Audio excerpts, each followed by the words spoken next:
Bugün Bakı Ağır Cinayətlər Məhkəməsində hakim Fəxri Məmmədovun sədrliyi ilə paytaxtda vətəndaşın boynuna kəmər bağlayıb əzab verməkdə təqsirləndirilən Aydın Qurbanov və Turan Rufullayevin cinayət işi üzrə hökm oxunub.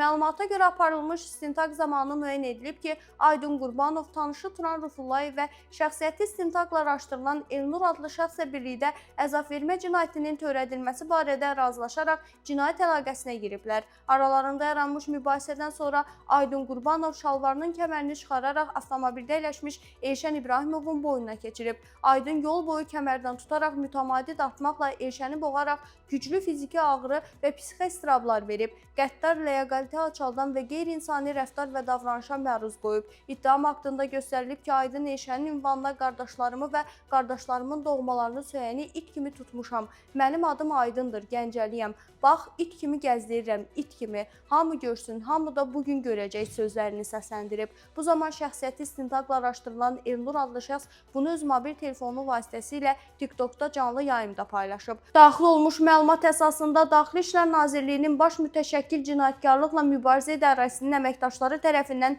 həyata keçirilmiş əməliyyat axtarış tədbiri nəticəsində Aydın Qurbanov və Turan Rufullayev saxlanılaraq baş mütəşəkkil cinayətkarlıqla mübarizə idarəsinin inzibati binasına gətiriliblər. Məhkəmənin hökmünə əsasən Aydın Qurbanov 5 il, Turan Rufullayev isə 4 il müddətinə azadlıqdan məhrum edilib.